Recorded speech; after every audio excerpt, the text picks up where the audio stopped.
29절부터 보시겠습니다. 11장 29절. 무리가 모였을 때에 예수께서 말씀하시되 이 세대는 악한 세대라 표적을 구하되 요나의 표적밖에는 보일 표적이 없나니 요나가 니느웨 사람들에게 표적이 됨과 같이 인자도 이 세대에 그러하리라. 예, 우리 일단 30절까지 봤습니다. 우리가 지금 11장에 주님이 가르쳐주신 기도에 대한 내용을 공부해가고 있는데 기도의 그 내용이 방대하기도 하고 그리고 그 나머지 1절부터 4절까지가 주님이 가르쳐주신 기도인데 나머지 부분이 1절과 4절을 보충 설명하는 방식으로 기록이 되어져 있기 때문에 우리가 같은 기도의 종류로 해가지고 지금 설명이 되어지고 있습니다. 그래서 우리 영적 예배를 드린다고 이렇게 이야기를 했는데요. 성도가 하나님의 의로 인하여서 칭의인이 되어졌을 때, 칭의함을 받았을 때 성도들은 믿음으로 산다고 이야기를 했고 믿음으로 사는 성도들은 영적 예배를 드린다고 이렇게 이야기가 됐어요. 영적 예배를 드린다는 이야기는 지금 로마서 12장 1절서부터 8절까지 아주 자세하게 이제 그 영적 예배에 대한 것이 나와져 있는데 주일 예배는 사실은 영적 예배를 형식화한 내용으로 되어져 있습니다.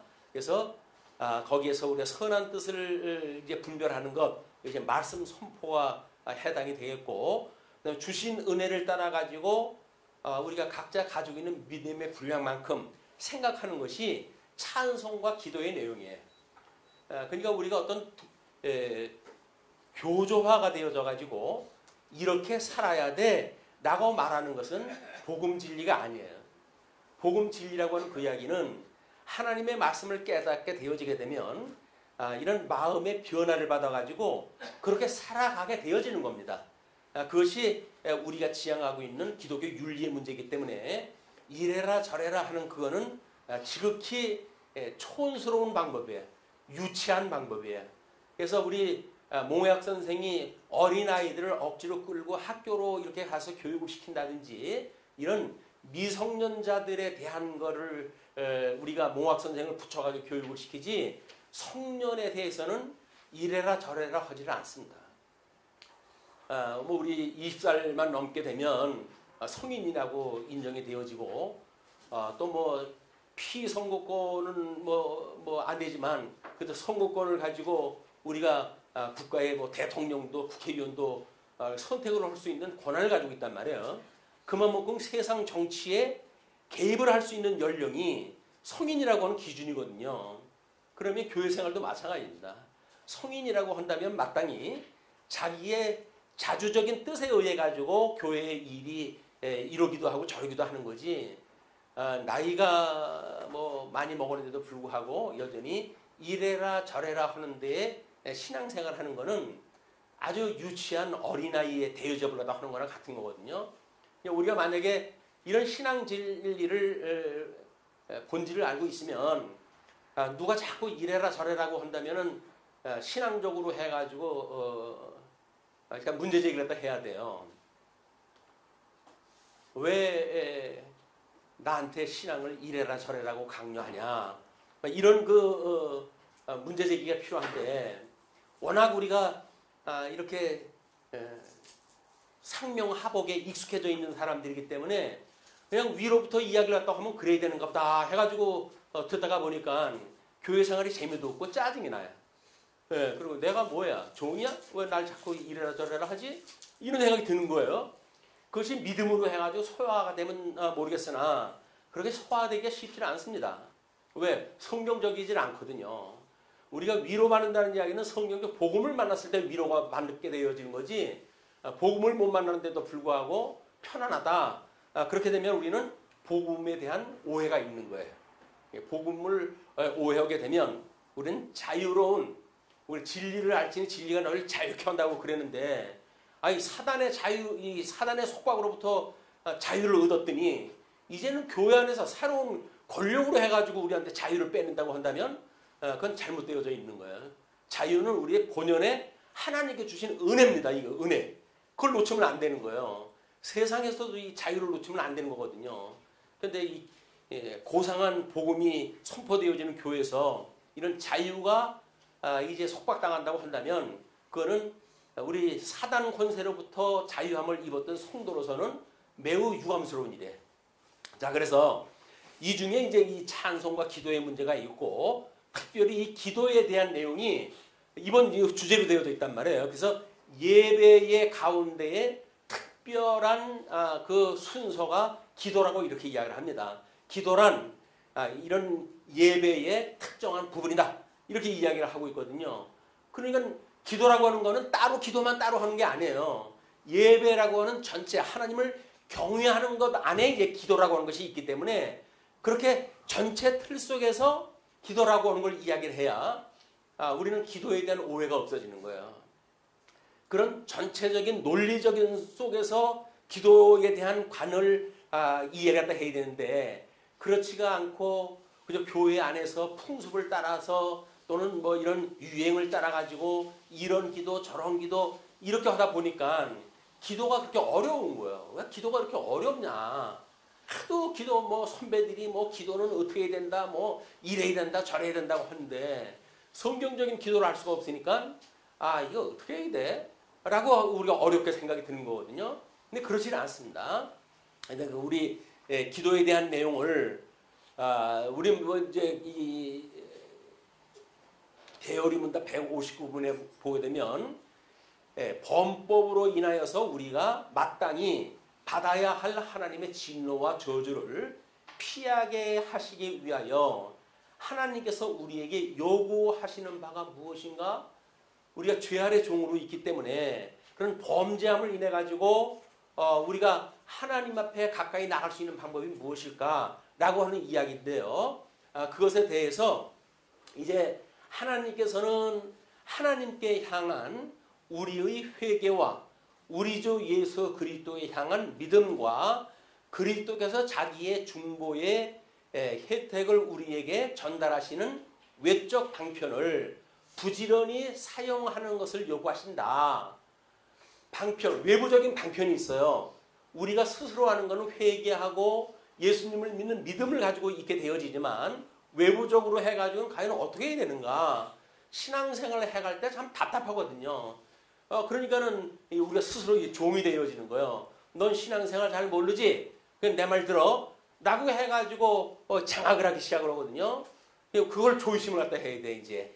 그런 그 문제에 대해서 154문에는 이렇게 이야기를 합니다. 그리스도께서 자기의 중보의 혜택을 그 몸된 교회에 전달하시는 외적 방편은 무엇인가? 이제 그 방편에 대해서 그의 모든 규례인데 특별히 말씀과 성례 및 기도이다. 세 가지가 방편에 하나님의 은혜를 받는 방편이 세 가지가 있는데 그것이 말씀과 성례와 기도라는 거예요.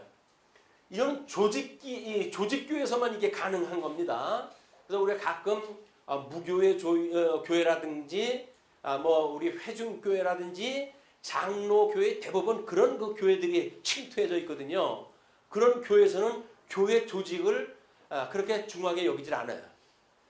근데 칼빈교회에서 우리 칼빈주의적인 이런 그 교회에서는 예수 그리스도의 삼직을 통해 가지고 교회 행정이 이루어지기 때문에 목사를 통한 말씀 선포 그리고 뭐 교회 표지로 이야기를 하게 되면 그다음에 이 기도라고 이 성례라고 하는 그 이야기는 사실은 봉사하는 일 아니에요. 떡을 떼고 뭐 잔을 나누고 하는 걸 봉사하는 일이기 때문에 이게 안수집사가 해야 되는데 언제서부터 이제 장로교회의 당회의 힘을 키우다가 보니까 장로 목사가 저걸 전부 전문을 갖다 하게끔 되어져 있는데 교회의 직원은 세 가지가 있다고 그랬죠. 장로, 목사, 그다음에 집사 세 가지가 교회의 직원이기 때문에 직원이 나눠가지고 하게끔 되어져 있어요.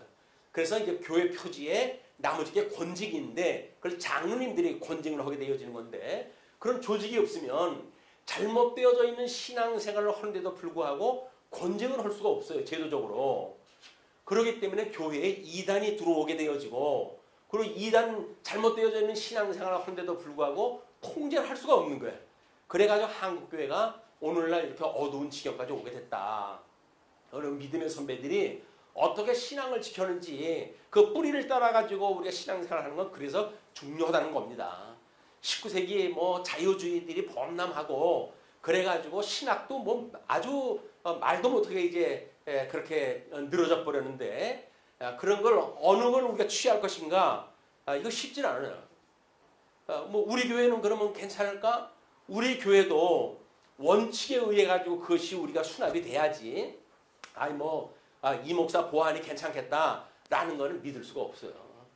그런 논리를 우리가 이제 이번 시간에 정리를 또 하는 겁니다. 성경적 기도는 먼저 번에 우리가 첫 시간에 확인했다 했잖아요. 그런데 이제 우리 기도에 대한 총체적인 논리에 대한 이야기.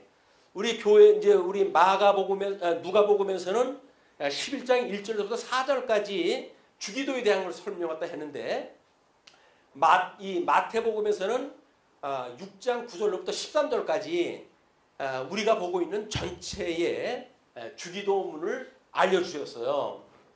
그 주기도문은 이 기도문의 표준이에요. 그냥 주기도문을 계속 우리가 연습을 갖다 하게 되면 거기다 필요한 건 살만 붙이게 되면 기도가 하게끔 되어져 있는 거거든요. 근데 그걸 원리를 모르기 때문에 우리가 그건 좀 어렵다고 이렇게 생각을 하시는데 그래서 이제 우리 앞에서 확인했다 했지만 기도의 대상은 우리 하나님 아버지라고 이렇게 이야기를 했잖아요. 거기에 이제 두 번째가 뭐냐면 찬양과 감사라고 이야기를 했어요. 자, 여기 밑에 글을 갖다 한번 볼까요? 성경적 기도는 예배의 특별한 부분입니다.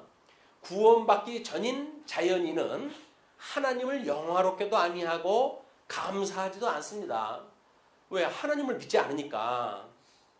하나님을 믿지 않기 때문에 하나님은 알만한 걸 모든 사람한테 계시로 보여주셨어요. 근데 사람들이 이제 사단의 메인바가 되어져 가지고 하나님의 뜻을 제대로 알 수가 없기 때문에 하나님은 예배를 받으시기 위해서 영광을 선포하시기 위해서 세상을 만드신 분이거든요. 근데 세상 사람들은 하나님을 영광을 안 해요. 하나님을 찬양을 안 해요. 그리고 자기네들이 잘났다고 자기네들만 찬양을 하니까 하나님의 창조 원리에 어긋난 삶을 살아갈 수밖에 없는 거예요. 그리고 모든 것이 하늘로부터 오는 은혜의 선물이거든요. 특별히 성도들한테 오는 거는 영적으로부터 해가지고 저 우리 덕성의 문제까지 어떤 것 하나도 하나님께서 주시지 않는 것이 없어요.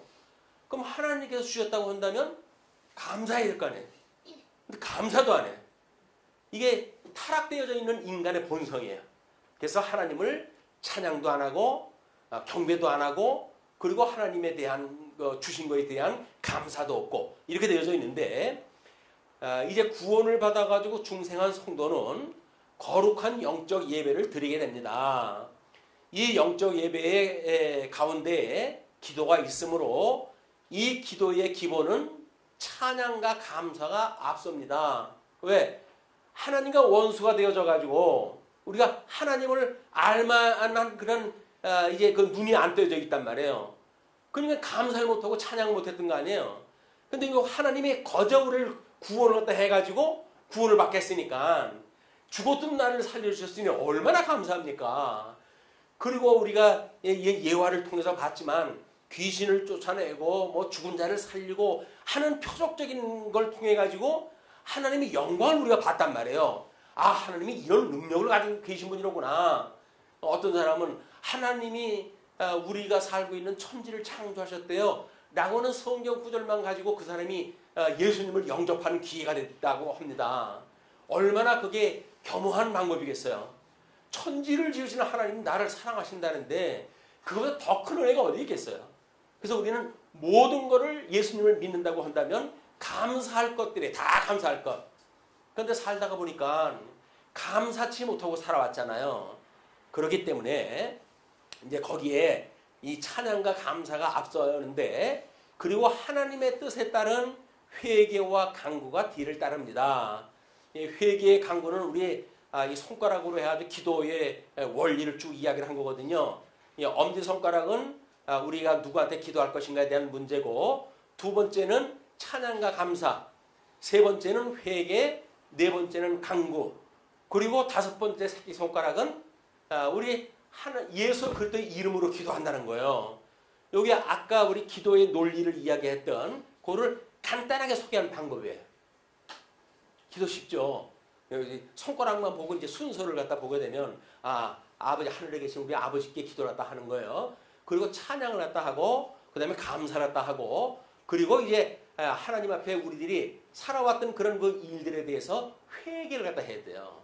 감사해야 될 것이 단데 감사치를 안 하고 그동안 얼마나 우리가 불만하고 살았습니까? 우리는 평생 감사하며 살게 되면 불만이 없잖아요. 근데 우리가 불만했다는 건 다 뭐예요? 감사치 않았다는 거예요. 그게 다 회개할 이야기들이에요. 우리가 가만히 하나님 앞에 묵상을 하게 되면 우리한테 주셨던 그 은혜가 말도 못하게 큰데 그 은혜를 갖다 모르니까 감사치도 아니하고 불만, 불평, 후욕, 뭐 별의별 그런 우리가 예수님을 믿기 전에 했던 행동을 그대로 하고 살았단 말이에요. 그게 전부 하나님 앞에 회개해야 돼요. 그렇게 해놓고 그걸 이제 우리 주기도에서는 우리가 우리에게 죄진 자를 사해 준 것처럼 우리 죄를 사해 주세요 하는 기도란 말이에요. 그리고 우리를 시험에 들게 하지 말아주세요. 왜? 우리가 불만했다는 건 어떤 시험에 들은 거예요? 만족하지 못했기 때문에 우리 시험에 들은 거거든요. 그러니까 시험에 들게 하지 말아주세요. 그리고 우리를 이 세상의 악으로부터 구원하다 해주세요. 하나님만 영원토록 찬양하고 기쁜 사람이 찬양하지 슬픈 사람이 찬양하겠습니까?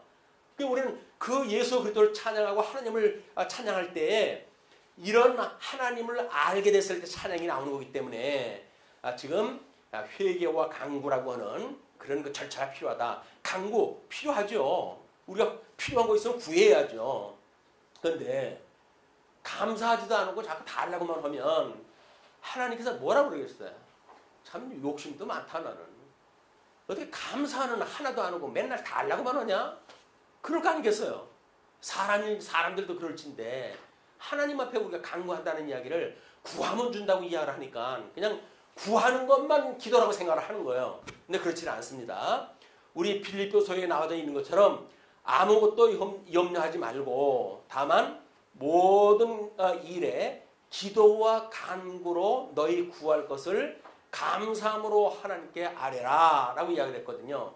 그 간구가 기도가 회개에 대한 이야기예요. 간구가 우리에게 필요한 걸 구하는 거예요.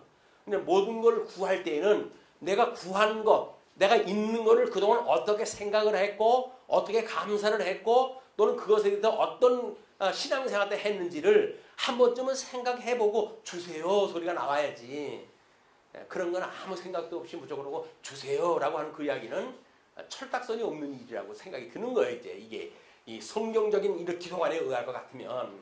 그래서 신비주의적인 기도, 뭐 잘못되어져 있는 뭐 병 고치는 그런 기도 이런 것들이 얼마나 왜곡되어져 있는지 모른다. 한국 교회 기도가 얼마나 왜곡됐는지를 몰라요.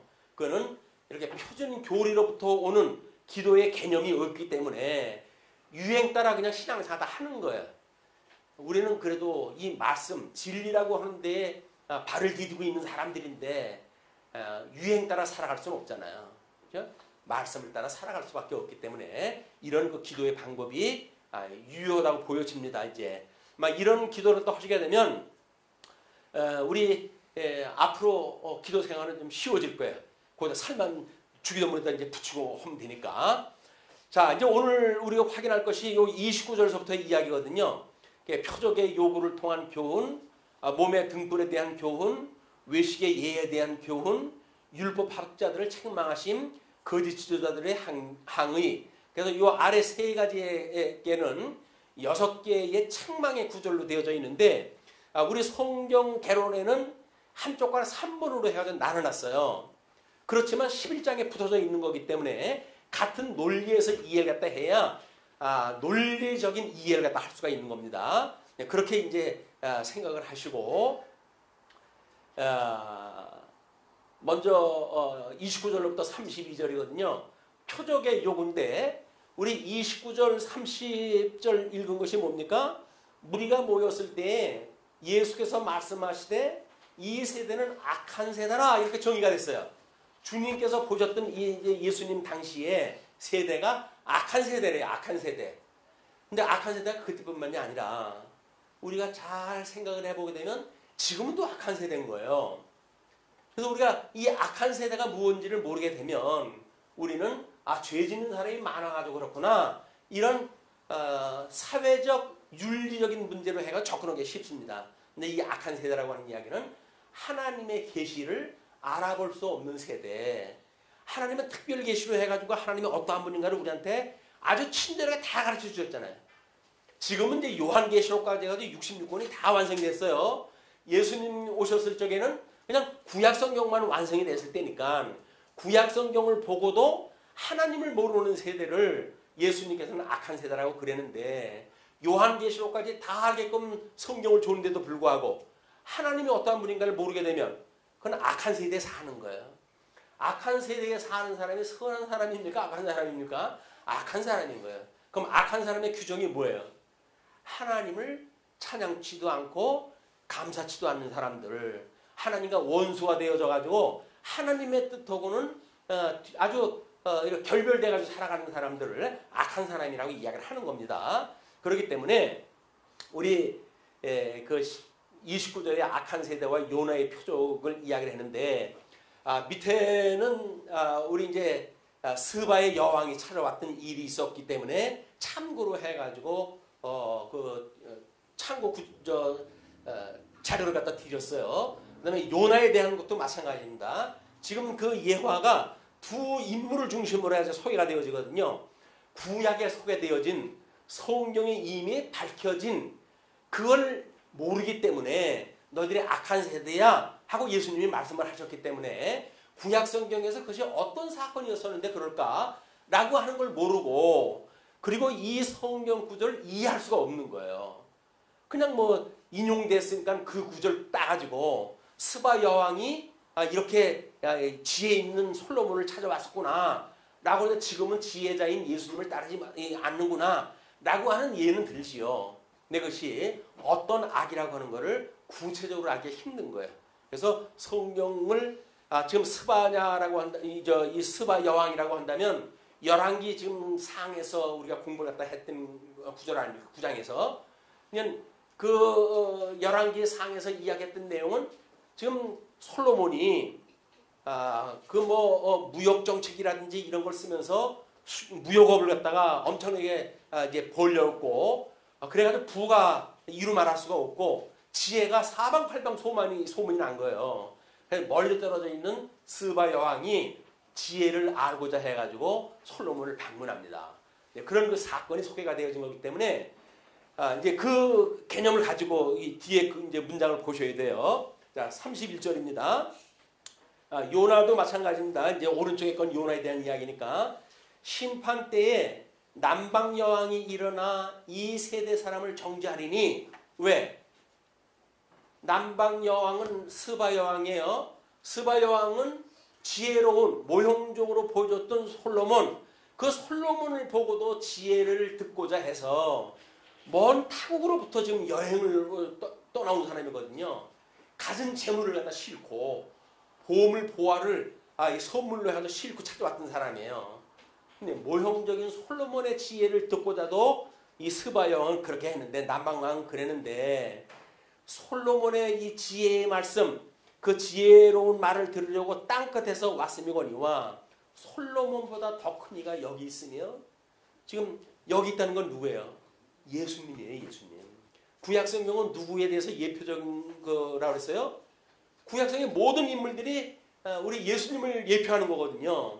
그래서 솔로몬의 그 지혜로운 이야기는 참 지혜자이신 예수님을 모형적으로 보여준 거예요. 구약성경을 통해 가지고. 그런데 구약성경을 받고 있는 유대인들은 하나님께서 특별 계시 말씀을 맡겨놓은 그런 그 민족인데도 불구하고 하나님의 뜻을 모르니까 그래서 마카비 왕조 이후에 하스몬 왕조가 만들어졌는데도 불구하고 이 하나님의 왕국을 지네들이 마음대로 이야기를 했던 거예요. 그러니까 하나님께서 이 악한 세대라고 하는 걸 어떤 걸로 보여줬습니까? 로마 제국을 끌어다가 하스몬 왕국을 완전히 속국을 만들고 그리고 이스라엘 백성들이 종노릇하게 되어진 거 아닙니까? 그게 죄의 종으로 탄다고 하는 사실을 보여준 사건이란 말이에요. 로마 제국의 지금 치하에 있는 그것이 이걸 보여준 거기 때문에 그렇습니다. 그리고 32절에 보면 심판 때에 느느웨 사람들이 일어나 이 세대 사람을 정죄하리니 이는 그들이 요나의 전도를 듣고 회개하였으며니와. 우리는 요나의 그 회개를 들었던 아수르의 사람들에 대한 것은 민족적인 입장에서 보게 되면 북쪽 이스라엘 멸망할 제국이기 때문에 하나님께서 그들을 심판을 유보하는 거예요. 왜? 그 민족이 없으면 아수르 민족이 없어지게 되면 북쪽 이스라엘 멸망시킬 수가 없잖아요. 하나님께서 그들을 그런 용도로 쓰시기 위해서도 심판을 유보하고 회개하는 기도를 들어주신 분인데 우리 하나님이 그걸 믿을진데 우리들이 뭔가 잘못한 것을 하나님 앞에 회개하지 않는다는 이야기는 이 사람들이 나중에 심판하러 온다, 이 심판주로 온다 그 이야기예요. 너희들 심판 때에 니느웨 사람들이 일어나서 이 세대 사람을 정죄한다. 지금도 우리가 만약에 감사치도 않고 하나님 앞에 불만 불평이나 일지 않고 그러고 세상을 살아간다고 한다면 나중에 이 니느웨 사람들이 너희들 지금 뭐 하는 거냐? 라고 해가지고 고발할 거예요. 그 고발에 의해 가지고 우리가 다 심판받을 수밖에 없는 겁니다. 그러나 우리가 이 말씀을 듣고 깨달음으로 해야 돼. 끊임없이 하나님 앞에 우리 죄를 용서해 달라고 기도하고 그래서 우리가 우리에게 죄진 자를 사해 준 것처럼 우리 죄를 사하시고 우리를 시험에 들게 하지 마시고 우리를 악에서 구해 주세요 라고는 끊임없는 기도를 통해 가지고 하나님의 이 세 가지의 외적 요소를 줬다고 했잖아요. 거기에 기도가 포함되어지는 거예요. 그 기도를 그렇게 하라는 거예요. 달라고 하는 게 기도가 아니라 주신 것이 무엇인지 하나님의 구하라고 한 것이 무엇인지 의와 나라를 구하라고 그랬는데 그런 거는 전혀 상관없이 우리가 구한다고 한다면 그건 기도가 아니에요. 그건 이방 종교들도 그런 기도를 한다니까요. 비나이다 비나이다 그렇게 한다니까요. 그럼 그 사람들은 그런 기도가 안 들어질까요? 안 들어주시면 그런 기도를 하겠습니까? 안 그렇습니다. 비나이다 비나이도 하나님께 들어주시는 게 있어요. 왜? 그 우상을 통해 가지고 들어주신다니까요. 그래야 그 우상을 믿죠. 그러니까는 이렇게 해도 기도가 되던데요. 맞습니다. 기도해서 들어주는 거는 우리 하나님만 들어주는 게 아니에요. 귀신들이 다 들어줘요. 그게.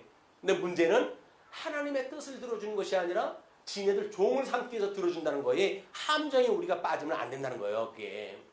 이건 하나님 앞에 우리가 어떤 뜻을 가지고 살아가는가가 이렇게 중요하다. 이게 이 기도의 문제가. 이렇게 생각을 하시고 우리 정말 이 단장한 신부처럼 우리가 예수 그리스도를 맞이할 신부가 돼가지고 예수님 오시는 날 기꺼이 우리가 예수님 오신다고 그러는데 우리가 다 하늘나라로 올라가야 될 거 아니겠어요.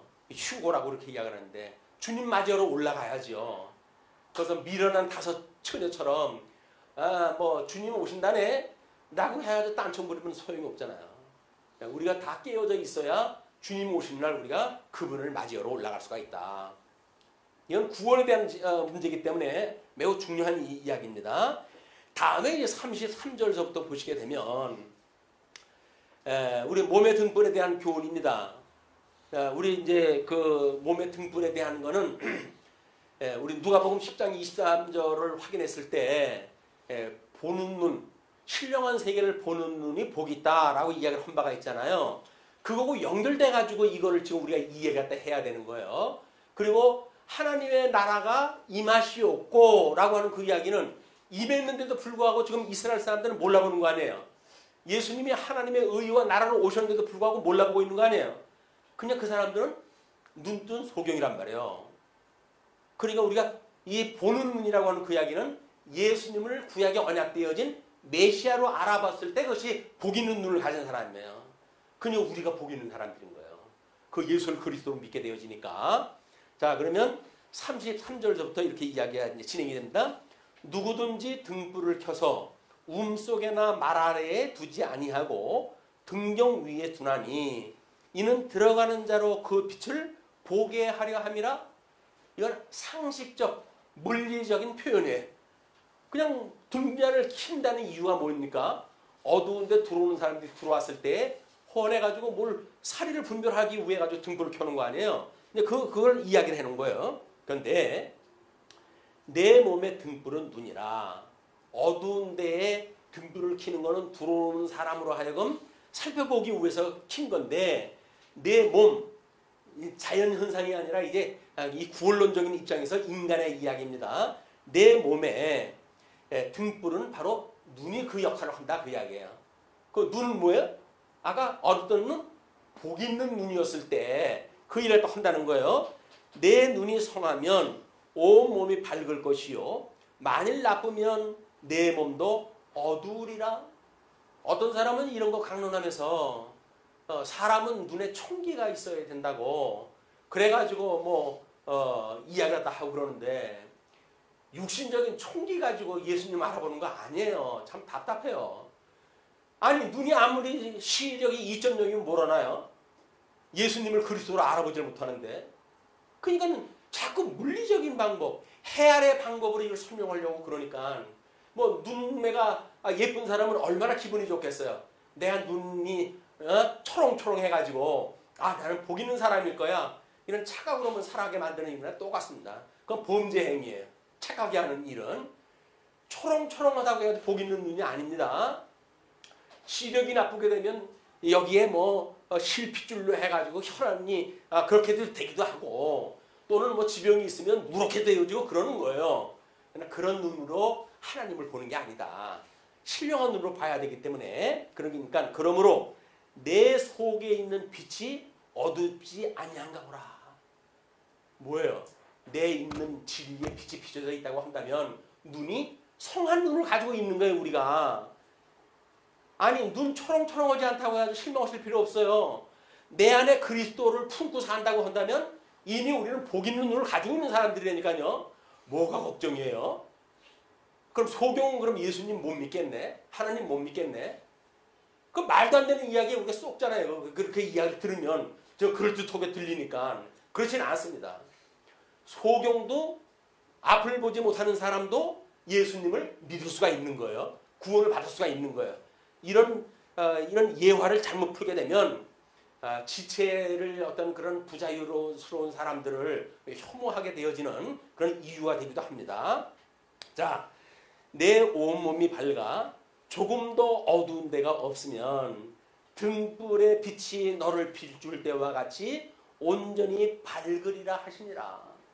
하나님의 말씀을 우리가 온전히 깨닫게 되어지게 되면 아주 우리 세포 끝에 하나님 앞에 불순종한 죄 이런 것까지도 다 드러나는 거예요. 이제 양심적으로 우리가 하나님 앞에 우리의 내면 세계를 성찰할 때 야 내가 이렇게 나쁜 놈이네 라고 하는 걸 생각할 수 있으면 그건 복 있는 사람이에요. 근데 나만큼만 살라고 그래라 이렇게 이야기하면 아직도 예수님하고 상관없는 얘기를 하는 거라고요.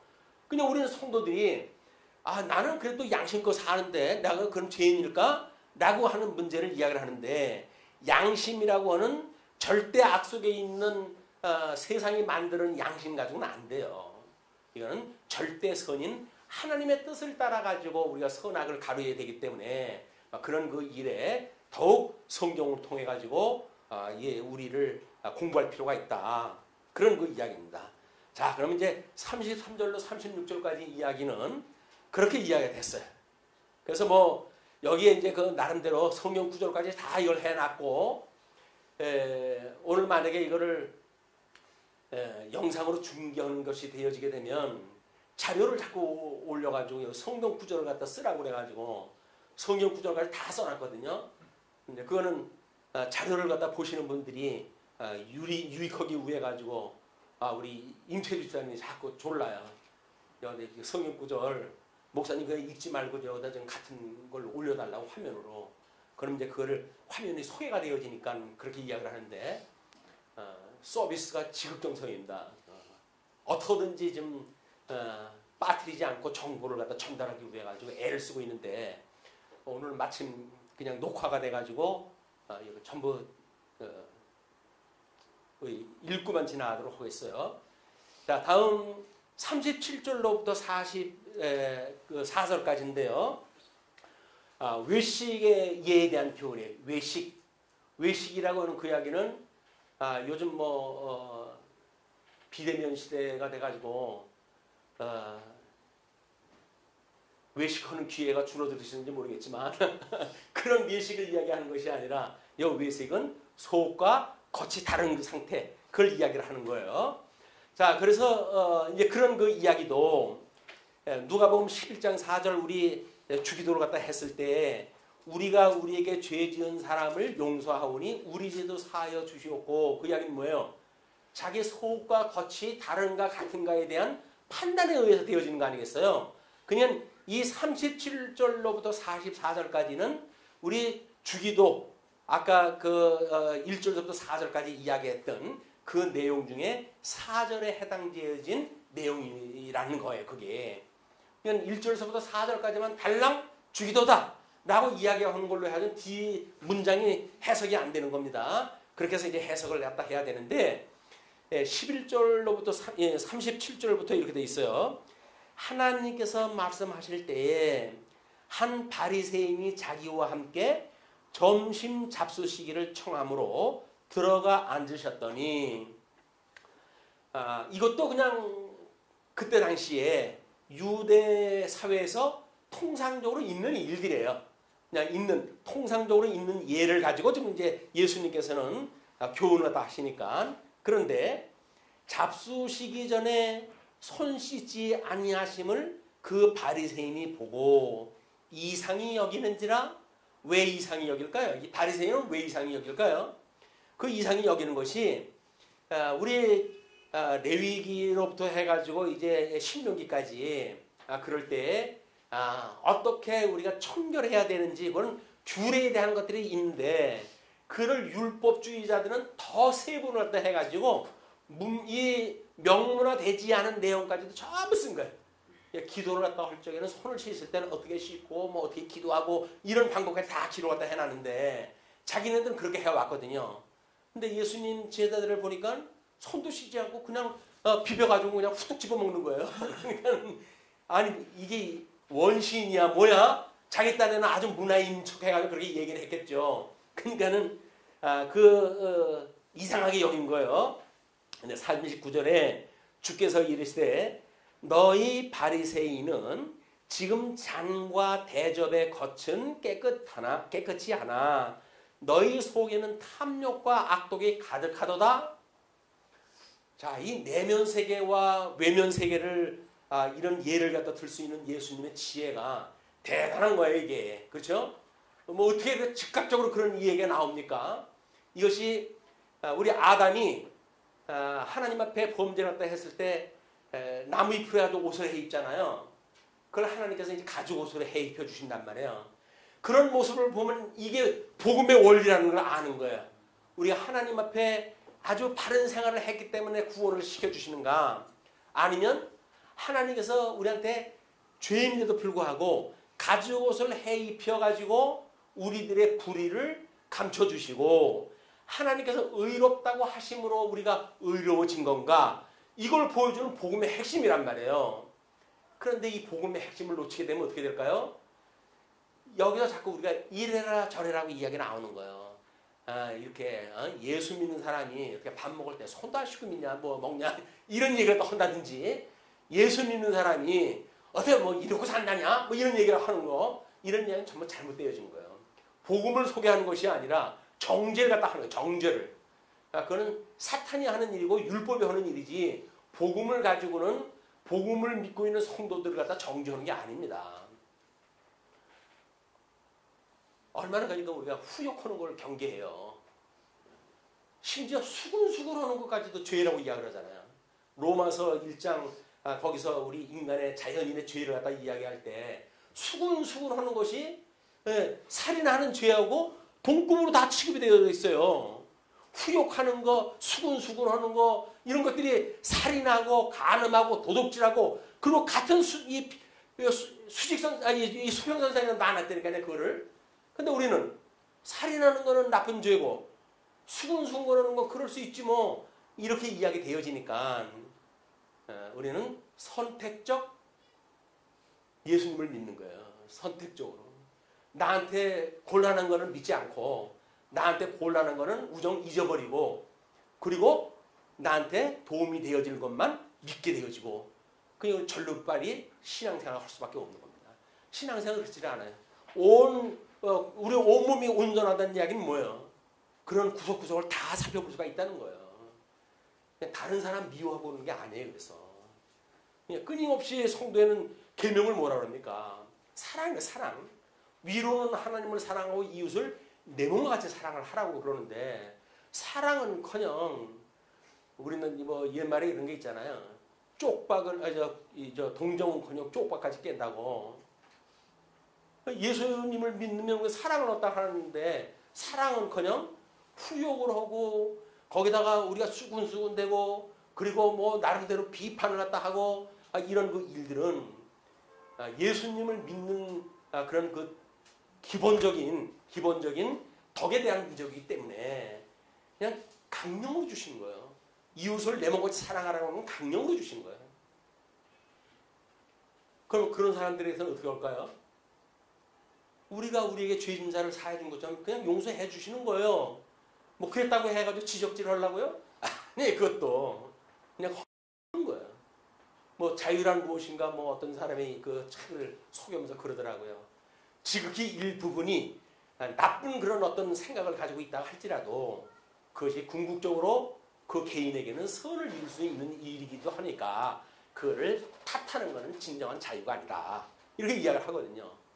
예수님을 믿지 않는 사람도 자유에 대한 아주 정말 전적인 자유가 무엇인가에 대한 걸 그렇게 강조를 하는데 예수님을 믿으면서 우리가 이런 복음에 대한 자유 그런 거를 내 스스로 폄하시키고 평가절하하고 하는 일은 복음을 방해하는 일이다.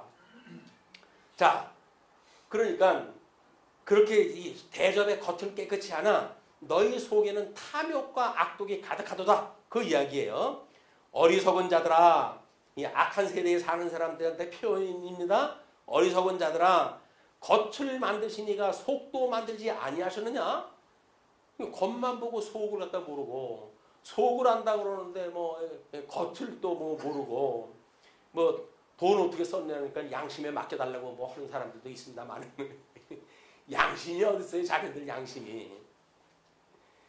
그러나 그 안에 있는 것으로 구제하라. 그 안에 있는 것이 뭐예요? 성결한 복음에 안에 담겨져 있는 복음, 그 진리, 그걸 가지고 그 안에 있는 것으로 구제를 갖다 해라. 그 사람들은 어떻게 구제를 갖다 해왔어요? 겉에 있는 걸 가지고 구제했거든요. 그래가지고 뭐 알량한 걸 준다고 이제 시장 바닥에서 종을 쳐다니면서 나한테 오면 내가 구제합니다. 라고 소문 내고 그래가 구제하면서 그게 무슨 구제입니까?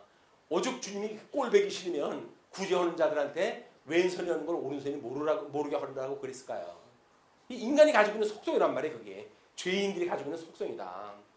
그러니 너희는 그 안에 있는 것으로 구제하고 그리하면 모든 것이 너에게 깨끗하리라.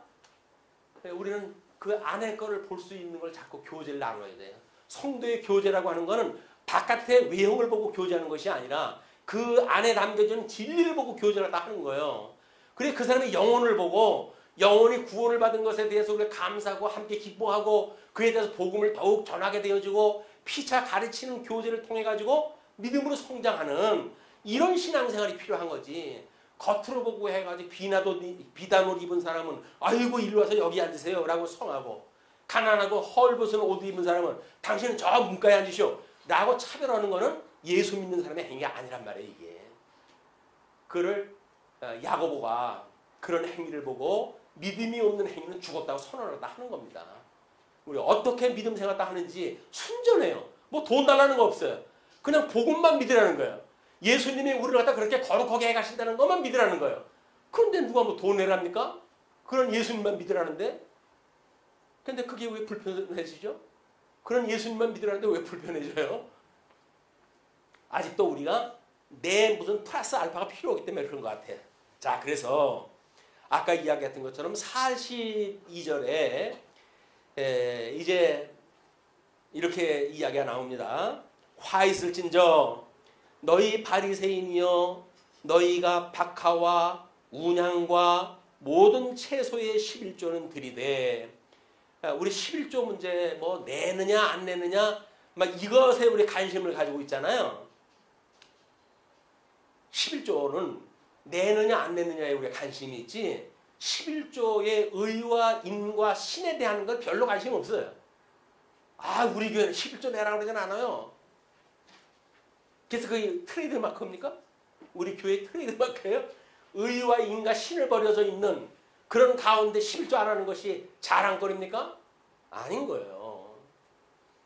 의와 인과 신을 버렸다는 이야기는 제사장으로서 마땅히 먹어야 될 음식이고 레위인으로서 그들이 지켜야 될 덕목이고 그리고 예수 그때 의를 드러내는 일이거든요. 그것이.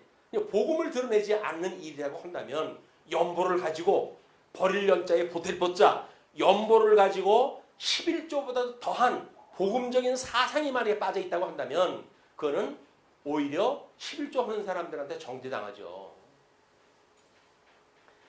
예, 화 있을 찐저 44절입니다. 화 있을 찐저 아니야.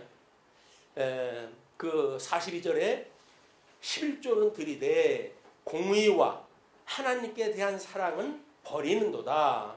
그를 의와 인과 신을 버렸다고 이 옛날 성경이 그렇게 번역이 되어져 있어요. 그 세 가지가 구약 성경 덕목상 복음을 증거했던 세 가지의 그런 항목입니다. 그걸 버렸다 그 얘기죠. 그러나 이것도 행하고 저것도 버리지 말아야 할지니라. 이것도 행하라고 하는 그 이야기는 뭡니까? 11조라는 외형적인 행위가 아주 필요 없다는 게 아니라는 거예요. 그리고 저것도 행하라는 이야기는 뭐예요? 안에 있는 것으로 하는 것 그것도 하고 바깥으로 하는 것도 해야 되죠. 왜? 예수님이 아직 다 이루신 거 아니잖아요. 이때까지는.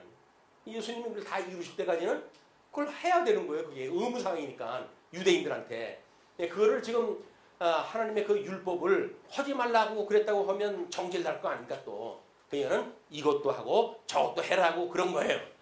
또 이렇게 해놓으니까 11조를 걷는 사람들 입장에서는 봐라 이것도 하고 저것도 하라고 그러지 않았더냐 라고 이야기했다 해가지고 11조를 강조를 다 한단 말이에요. 또 무슨 말을 못해 자간 무슨 구실만 주면 어떻게든지 뜯어내려고 하는 데는 선수들이니까 그 얘기가 아니잖아요. 지금 예수님은 복음 얘기를 갖다 하시고 당신이 십자가에서 죽어야 될 일, 그 죄인을 위해서 죽어야 될 일, 그리고 생명으로 새 생명으로 부활을 갖다 하실 이야기, 이런 이야기를 갖다 하고 있는데 기껏 해가지고 돈이나 뜯으려고 하는 생각을 가지고 있는 교회라고 한다면 그건 주님의 복음이 있는 교회라고 인정할 수가 없는 거예요. 그러니까 우리가 경계를 해야 된다는 겁니다. 하나님의 말씀을 공부하지 않으면 우리는 언제 낚아채일지 몰라요. 우리가 언제 그 사기꾼한테 걸릴지 모르는 겁니다. 그냥 성경 공부를 다 해가지고 신사답게 어른답게 자주적으로 신앙사대 해야지. 그렇지 않으면 하수인으로 살 수밖에 없어요. 야 일와 하면 일로 와야 되고 전리 가 그럼 전리 가야 되고 그게 무슨 신앙생활이에요. 종으로 사는 거지. 율법생활도 그것보다 낫지. 이거를 우리가 이게 복음이라고 하는 그런 의미를 잘 깨달았으면 좋겠습니다. 다음에 이제 화 있을 줄 너희 바리새인이여 너희가 회당의 높은 자리와 시장에서 문안 받는 것은 기뻐하는도다. 이게 전부 헛된 영광을 구사하며 살아가는 거예요. 그냥 세상에 자기 이름 석자 내려고 살아간단 말이에요. 그런데 그런 걸 가지고 너희들 기뻐하는데 화 있을진저 너희여 너희는 평토장한 무덤 같아서 평토장이라고 하는 그 이야기는 뭐 칼빈이 자기를 평토장 해달라고 유명한 말을 남겼다고 그래요. 그거는 우에 분봉도 없이 해달라는 거예요. 이제 그 이야기인데 유대인들은 그렇게 하면 안 돼요. 율법을 지키려면. 왜? 부정한 것을 댈 수가 있잖아요. 그 무덤 표시가 없으면 그건 부정한 것이 돼가지고 접근하면 안 되거든요. 율법적으로. 근데 그게 평토장하게 되면 그냥 거기 부정한 건지를 모르고 사람들이 지나다니니까. 그래서 그 사람들이 그걸 이제 율법을 어기게 되어지니까 평토장한 무덤 같아서 그 위를 밟는 사람이 알지 못하느니라. 너희를 보고는 복음을 알 수가 없어. 인간들아. 너희들 이 죄인들 미련한 자들아 악인들아 너희들이 가지고 있는 그 율법 가지고는 사람들이 복음을 알 수가 없어. 그런 그 이야기예요. 자, 다음에 45절부터 52절까지입니다. 율법학자를 책망하는 이야기예요. 자, 그것도 이제 마찬가지로 쭉 소개가 됐으니까 참고로 해가지고 우리 교회 카페에다 한번 소개를 해놨어요. 그러니까 필요하신 대로 보셨으면 좋겠습니다. 한 율법 교사가 예수께 대답하여 이르되 선생님 이렇게 말씀하시니 우리까지 모욕하심이니이다. 맞죠? 예수님이 자기네들 지금 표적으로 해서 한 얘기인데 근데 자기네들은 제외해놓고 그럼 우리가 율법 교사인데 우리는 빼놓고 저 무지렁이 같은 인생들한테 이야기를 했으면 모를까. 당신이 하는 얘기를 들어보니까 우리까지 모욕하시는 투가 있습니다. 라고 하는 걸 이제 이야기를 하는 거예요. 시비 걸기 시작을 한 거예요. 이르시되 화 있을진저 또 너희 율법 교사여 지기 어려운 짐을 사람에게 지우고 너희는 한 손가락도 이 짐에 대지 않는도다. 율법으로 하죠. 별걸 다 하라고 그랬잖아요. 별걸 다 하라고 그래요. 그 율법을 읽는 거를 자기네 가지수로 해가지고 뭐 엄청난 많은 가지수를 만들어가지고 그걸 행하라는 거예요. 율법대로 살려면. 그러니까는 율법대로 행할 수 있으면 얼마나 좋겠어요. 할 수 없는데도 불구하고 그걸 하라고 그러는데 그럼 자기네들은 하느냐? 자기네도 하는 거예요. 이게. 지금도 마찬가지예요. 교조주의적으로 우리가 이 표준 교리를 준 것이 있는데 이래라 저래라고 하는 거를 명령문으로 그대로 이해를 해가지고 교조적으로 이러라고 했습니다. 라고 당위로 그걸 제시를 해가지고 그렇게 살아야 됩니다. 라고 이야기하는 선포하는 목사들은 그러고 산답니까? 정말 이웃을 원수도 사랑하면 산답니까? 아니잖아요. 아니 자기네 교회당을 우회해가지고는 지금 뭐 그냥 세상법까지 동원을 해가지고 덤벼드는 사람들인데 무슨 이웃을 사랑을 해요. 사랑을 하기는. 그러면 나 좀 솔직하게 하나님의 말씀이 이렇다고 그러는 거지 내가 그렇다는 건 아닙니다. 라고 이야기를 해야 자기도 편하지. 마치 자기가 그러는 것처럼 해가지고 원수도 사랑해야 됩니다. 라고 이야기를 하게 되면 자기는 사랑하지 않으면서 다른 사람들을 보고 사랑을 하면 되겠어요. 여기? 말도 안 되는 소리지. 믿음의 분량만큼밖에 낼 수가 없어요. 그 믿음의 분량이라는 건 하나님이 주신 선물이기 때문에 우리가 얼마나 하나님 앞에 구하는가 그 선물을 갖다 얼마나 구하는가 그것이 아까 은혜의 방편이라고 했잖아요. 말씀을 상고하고 또 성례를 갖다가 우리가 정당하게 시행을 갖다 하고 그리고 하나님 앞에 회개하는 기도를 끊임없이 하고 하는 걸 통해 가지고 은혜의 선물을 주는데 그런 것도 구하지 않고 어떻게 그게 오겠어요. 그래서 주일날 말씀 우리 교회는 주일날 말씀 듣는 것만 하더라도 다른 교회에서 한 달 신앙생활 하는 것만큼 많은 그런 복음을 갖다가 가지고 집에 가실 수가 있을 것 같아. 제 생각에는 세상 교회에서 그런 복음 전한 데가 없어요. 전부 돈 내라는 이야기지. 집 지자는 이야기지. 복음을 전하지는 않으니까 우리 교회에서 1시간 이 강론을 들으시게 되면 다른 교회에서 한 달치 듣는 복음 이상의 걸 가지고 간직하고 가시게 되니까 그를 그냥 쉽게 얻었다고 해서 쉽게 버리지 마시고 끊임없이 묵상하시고 기도하시면서 이렇게 우리한테 주셨던 하나님의 이 믿음에 얼마나 소중한 건지 이런 걸 기억하는 시간들이 됐으면 좋겠습니다. 자 그러면서 화 있을진저 너희는 선지자들의 무덤을 만드는도다. 그들은 죽인 자도 너희 조상들이도다. 이것이 우리가 먼저 번에도 한번 예를 들었죠. 우리 가인과 아벨 사건에 가인이 아벨을 쳐 죽이잖아요. 그 아벨이 첫 번째 선지자가 되는 거예요. 이게 순교자가 되는 거예요. 그래서 바가랴의 아들 스가랴에 이르기까지 역대기 마지막 순교자까지 이제 구약 성경이 옛날에는 역대기가 제일 마지막 성경으로 있었거든요. 그러니까는 성경 제일 끝에서부터 마지막 성경까지 거기에 지금 죽어 있는 모든 선지자들의 이야기를 이야기하는 거예요. 이게 그러니까 그들을 죽인 자도 너희 조상들이도다. 이와 같이 그들은 죽이고 너희는 무덤을 만드니 너희가 너희 조상의 행한 일에 증인이 되어 옳게 여기는도다. 그 아비를 보게 되면 그 아들을 알 수 있다고 이제 이야기를 하잖아요. 우리의 첫사람 아담의 아비는 누구였어요? 타락이 돼가지고 형은 사단을 섬기는 종으로 살았잖아요. 그렇기 때문에 이 아담으로 인해 가지고 모든 인생들이 죄 중에 잉태되고 죄 중에 출생이 되어진 거예요. 그래서 의인은 하나도 없나니 하나도 없다고 이야기를 하는 겁니다. 의인은 없어요. 왜? 죄 가운데서 그게 잉태되고 죄 가운데 출생이 되어졌거든요. 기본적인 죄를 우리가 인정을 해야 이거로부터 구원을 받는 것이 진정한 자유로구나. 그 복음만이 나로 하여금 이 세상에서 날 자유롭게 할 수가 있겠구나. 왜? 세상에 우리 각양 그걸로 해가지고 속여왔잖아요. 이렇게 해야 잘 되는 거고 저렇게 해야 잘 되는 거고 해가지고 속여왔으니까 복음을 듣고 자유로워지는 것, 그것만 행복한 것이 아니네. 복음을 알게 되면 우리는 그것만 행복한 것이 아니네. 세상에서 알고 있던 것이 진짜가 아니네 라고 하는 걸 깨닫는 거거든요. 그래서 사단의 이런 속박으로부터 진정한 자유를 얻고, 자유를 얻은 사람의 해방감이 얼마나 기쁩니까? 그것이 구원받은 사람들의 기쁨입니다. 자, 그리고 이제 그러므로 49절입니다. 그러므로 하나님의 지혜가 일렀으되 내가 선지자와 사도들을 그들에게 보내리니 그 중에서 더러는 죽이며 또 박해하리라 하였느니라. 이거는 지금 선지자의 지혜로 이야기했다 했는데 정확한 그런 거 구조는 없어요. 그러나 뭐 우리 잠언서의 지혜자에 대한 이야기라든지 그런 것들은 전부 예수님에 대한 예표로 하는 이야기이기 때문에 이거를 우리가 성경 신학적인 접근으로 해야 된다.